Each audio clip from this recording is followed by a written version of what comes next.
Hi, Stacy here with Limelight AZ. Today's Saturday. Normally I would not do videos on Saturday. We try to shut off our phones for Shabbat, and other technical things, tablets, computers, stuff like that. Radios, I think we probably are fine with it, although we don't have any right now. Because for Shabbat we try to really focus on family and on God.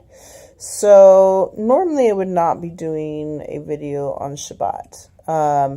However, this weekend is just sort of a different weekend, and we ended up having devices on, and so I'm going to go ahead and do one.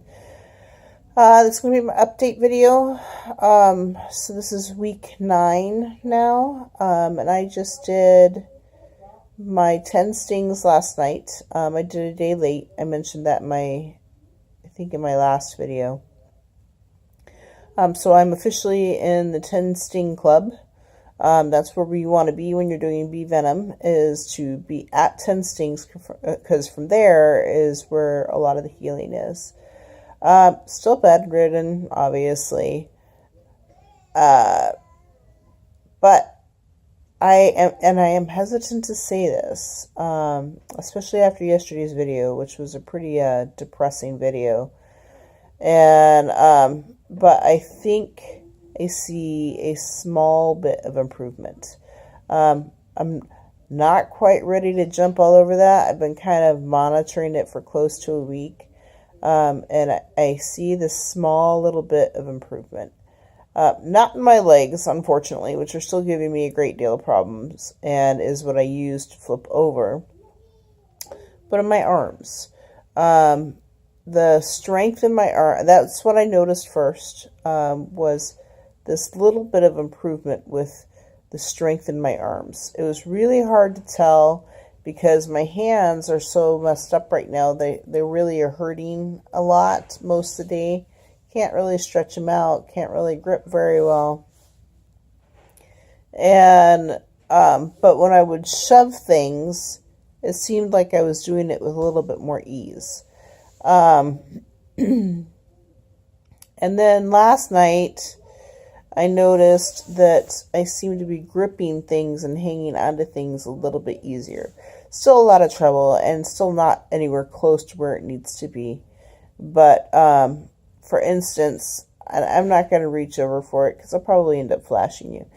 But the sitter that I mentioned a couple of weeks ago, which is a thick book, and is, I don't know, probably 8 inches in length, or 8 by 5 inches or so. And it's awkward to hang on to because of the size of it. It's a little book, but it's somewhat heavy, and it's on the thicker side. So trying to hold that with hands that don't work very well has been really challenging. I usually just shove it with the palm of my hand to get it into position. But I can hang on to it. I can actually hold the book in the air with the book hanging down. It's not comfortable, and it still hurts my hands, but that's an improvement. And the other thing I've noticed is that I believe my arms are extending out more. So, as I mentioned in recent videos, I've started referring to myself as T-Rex arms, because my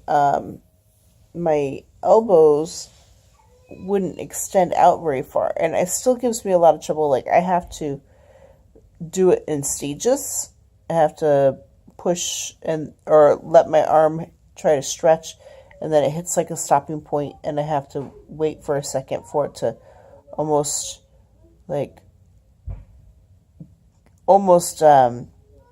accept that new position, and then I can extend it a little bit further. My arms seem to be extending a little further. They're also doing this strange snapping, which I've not really experienced. They were doing a snapping that's like a tendon or something in there, snapping really loud, almost like a popped joint. But now it feels more like there's something gliding, and it snaps, but it's not a hard snap like it was before. So I am praying that this is the beginning of um, the positive changes in my body.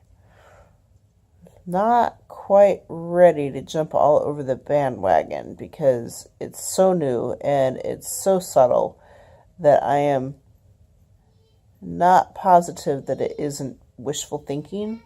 Um, Except for the book. Obviously, holding the book is a pretty big improvement. So there's the first time I can actually say I might be having some improvements beyond just the brain function. So that's really good. Still stuck in bed though, and I'm struggling big time with this being stuck in bed deal. And when I talked to my sister-in-law the other day, I was telling her, Logan and I are a little bit different on wanting to travel.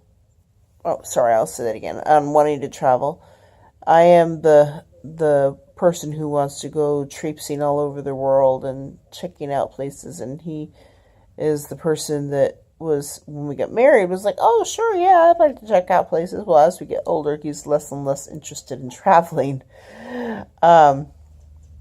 He is, I think, willing to do it because he loves me at some point, but I am a let's grab a backpack and go person, and he is a let's plan everything out 2 years in advance person.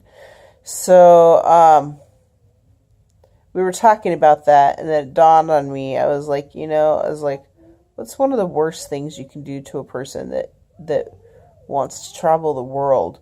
Stick them in a bed that they can't get out of. You can't travel anywhere, like at all. Not even out of your own bedroom. That's just cruel and unusual punishment. Obviously, I'm feeling better than I did yesterday, and I had some people reaching out to me yesterday, and I so love you guys for doing that, and appreciate you guys for doing that. It was a bad day yesterday.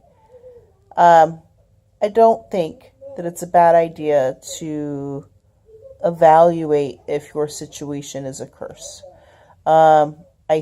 Because as I said, everybody can agree that curses happen, and that physical curses happen, and not necessarily of a direct link to lifestyle or anything like that. And I think it's good to evaluate if your particular situation is based on that. And I'm speaking for myself, not directly anybody who's watching. I'm just saying you in a general form. And I think that me evaluating whether or not this could potentially be a curse was necessary. I don't believe for 1 second that me getting Lyme disease was an accident. I just don't understand the reasoning behind it. I believe that I serve a bigger God than that, of just pure accidents. So, yep, he allows stuff to happen, and sometimes he does curse people. But I think trying to sort through the muddled emotions, the muddled feelings of what is happening is necessary for the person experiencing it. Without honestly trying to approach that and ask God if they are being cursed, which actually, now that I think about it, I didn't actually directly ask him. I probably should. Is not a good idea. If you can honestly approach God and say, did I do something to offend you or upset you? And if so, what is that? Then that's only going to lead to healing, whether that's spiritual, physical, mental, emotional, whatever. So avoiding asking is, I don't think that is, or avoiding the thought process of, did I do something wrong, is bad. People that love you and care about you will say adamantly no, but honestly, we can't know that. Only God knows. And I do know, at least in my particular case, it was no accident. I know that God did it for a reason, or at least allowed it for a reason. I have no doubt whatsoever about that. It was just trying to figure out why. It's a big question. Why? And for me, it's not because I want to hear that it was because I did XYZ, and so now he's cursed me with this. More hopeful in the case of that he's going to use this to benefit the Lyme world, the other people going through chronic disease. I don't know. My big thing that I've always said that I fear the most is not losing my loved ones. I love my family, and I would be devastated at a loss of any one of them. But my biggest fear in this world is not fulfilling God's potential in my life. So, and that's, I think, part of what's driving me crazy with this is I feel like I am so useless. Anyways, so I think evaluating why you're in the situation that you are, and I think for most people, arriving at that it just is, it's just what it is. I can't explain it. I don't know how to explain that. I know that my situation with the Lyme isn't just because it is. It's just not. It's because it's what God has directed for my life right now. I don't know the reason why. I know that there's a why. I just don't know what that reason is. And so I think if you are a believer, it's good to evaluate the why, and evaluate if it is something you've done or if it's something that you're being used for later, I have asked God repeatedly through all of this, if there is something, or asked God repeatedly through this, why? And the only thing that keeps coming back is a journey, and it doesn't make sense to me. I mean, for a journey, you prepare for a journey through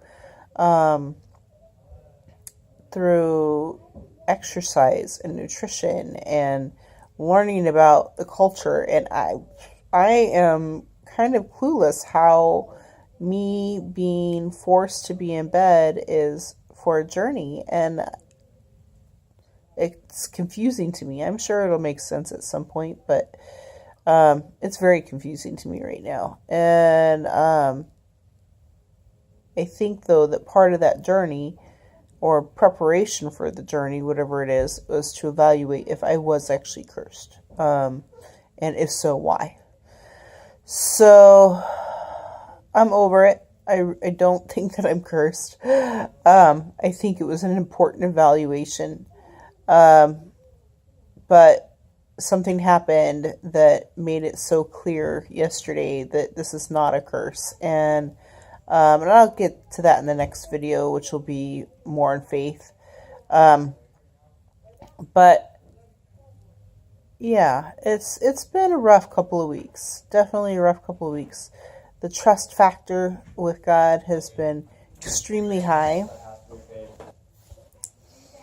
My mom walked in with my food, and now I don't remember what I was saying. I was trying to hang on to it, but Lyme brain and all, I think that was pretty much the end anyway. So I'm going to let you go, especially since I just got a notice on my phone that my phone's going to die. But I will do another video today talking about more of the faith element and why I don't think that I'm cursed. And talk to you later. Have a good day.